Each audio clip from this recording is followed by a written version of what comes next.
Hi guys, I'm Nate with Good Mayhem Racing. I have raced in Baja before and we are going to do it again. I am racing in the Mexican 1000. I am on a team with TPM Racing. Steve, my mentor, is taking his Class 10 car, and I have the pleasure and opportunity to go and help him.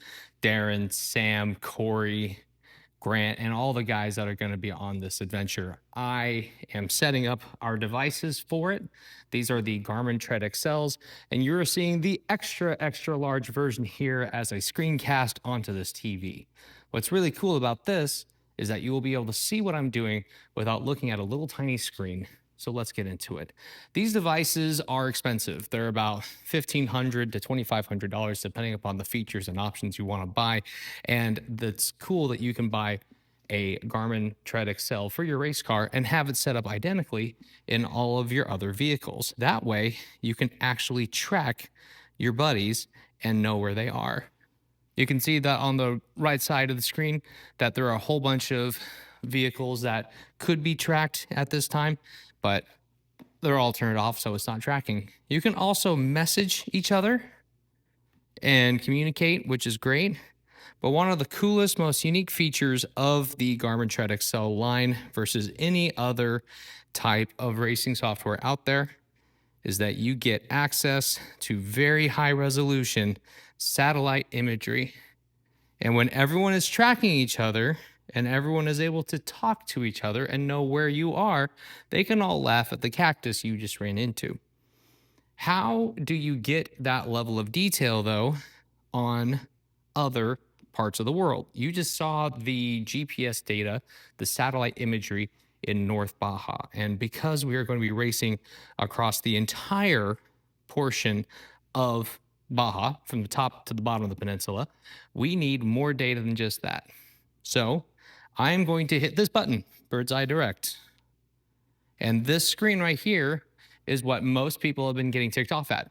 The most recent update has dropped a lot of the BirdsEye imagery verbiage and replaced it with Outdoor Maps Plus.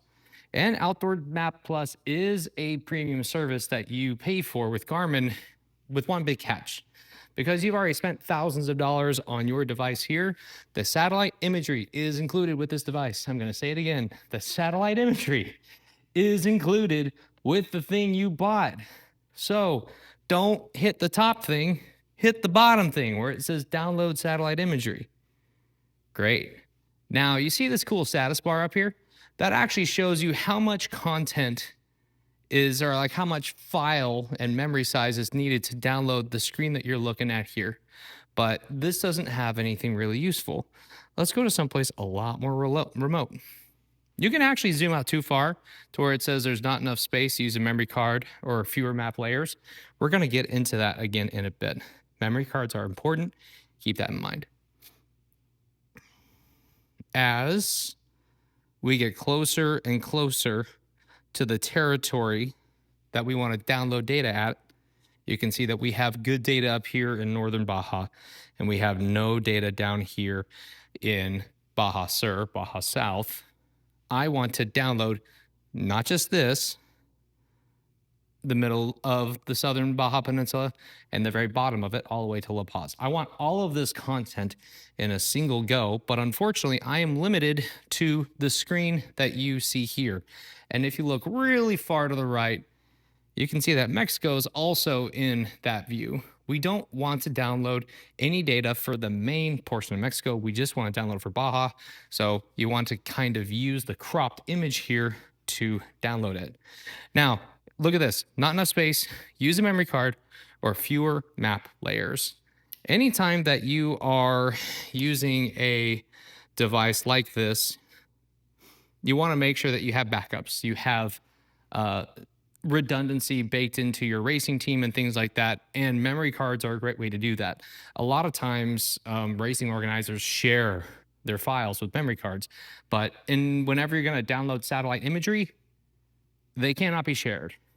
Because of export compliance requirements, any device that downloads its satellite imagery cannot share that imagery with another device. You can't just copy and paste from one tread to another. It doesn't work that way. You have to go through the laborious process of downloading everything one at a time. And fortunately, you can download a significant amount of data But as you can see here, it fills up my memory. It says that I'm going to need 186 gigabytes somehow to fill up this whole content. And that's obviously not true because this is all ocean here, but you get the problem that you could actually consume lots of data with this.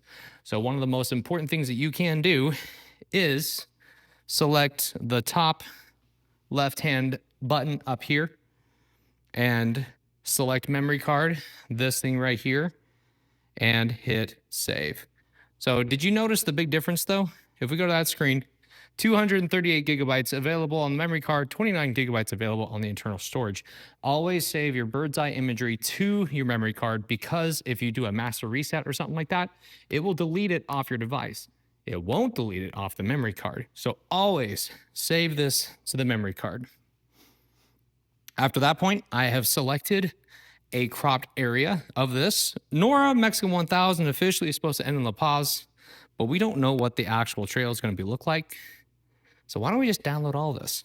You see that little button on the right-hand side of the screen? Right here. That's where you hit. Okay.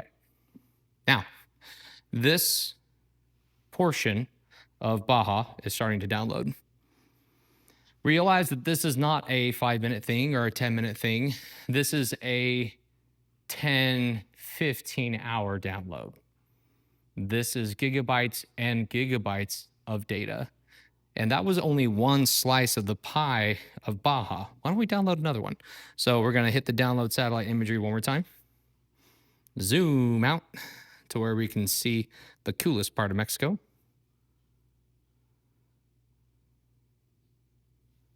Zoom in on it right here.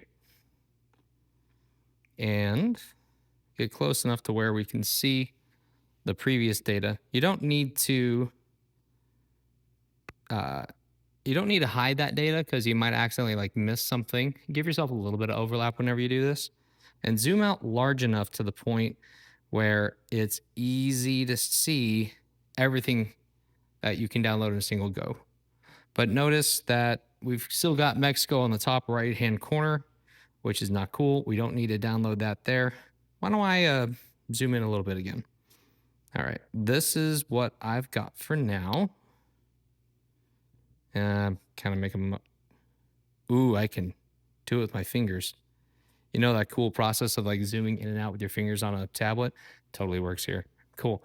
I've got a significant portion of the southern portion of Baja ready for download. And I am just going to hit that lower right-hand icon. Remember to make sure that you are on the memory card. Hit download. Okay, now this one's pending. Again, you have to go through the full download of this one before this one can proceed. I'm going to try to find the data in between because I don't want to babysit this thing for a whole bunch of hours. We saw Isla Carmen.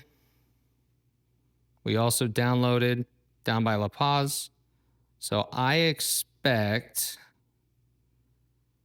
that I will be able to download starting here and capture, if I zoom out a tiny bit,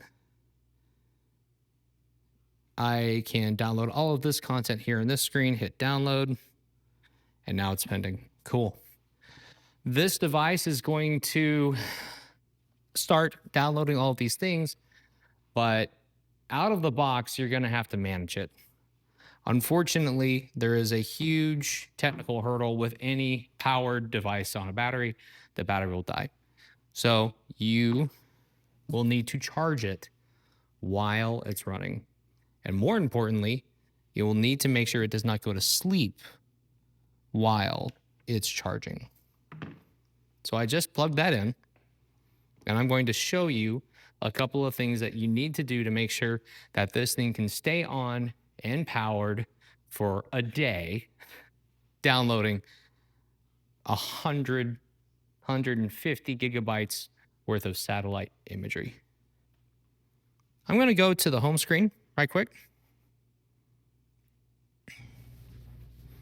This is the view that everyone is familiar with. I've got a different wallpaper because I'm cool like that.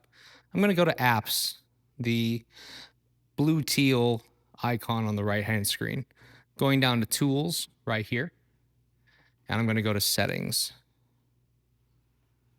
This is where you can change a lot of the fine details of your device. And the thing that you must remember is that you are actually working with an Android tablet. Even though there's a lot of Garmin cool interface stuff here, you can work with developer options. The developer options are the make or break point of your bird's eye imagery and making it work well. Stay awake while plugged in is the thing that needs to be clicked on so your device can download all of those gigs of pictures. If that is not switched on, then your device will go to sleep after 30 minutes of inactivity or whatever program you have established, and then it will just put your downloads on hold. You'll have 100 gigabytes worth of content to go, and it says, oh, I've not been used, so I'm just going to go to sleep now. You can't do that. It's got to keep downloading, it's got to keep going. So make sure that it is charged and charging. And most importantly, with your charger, I'm going to swipe from the top and read my content. But this is something that's very important for you to know. These are USB-C devices. They need the power of a USB-C cable and its power bank, its dongle, to actually charge. So if you see this right here, insufficient power, the attached cable cannot currently charge your device, it's probably because you're using a cable that's a USB-C-A rather than a USB-C type C cable. And you also need to have enough power to do that. This thing's only outputting maybe 10 or 15 watts, where you can use upwards of 60 watts to actually charge and run this device. Yes, that is a lot of amperage. That is a lot of current. It happens. It's kind of part of the game with big hardcore devices like this. Other things that you will need to have on to make sure that you can download bird's eye imagery, it's your Wi-Fi. You're not downloading all of this content on your Bluetooth. Set up your Wi-Fi, set it up at home, and do all of this prep work before you get to Baja. The thing that's very important about this stuff is that you want to make sure everything is good to go before you go. You want to make sure everything works before you have to go work on your race. So if you want to access my recommended practice, the content that I have compiled over years of racing with my friends and mentors, give me a call. Reach out on my website, goodmayhemracing.com.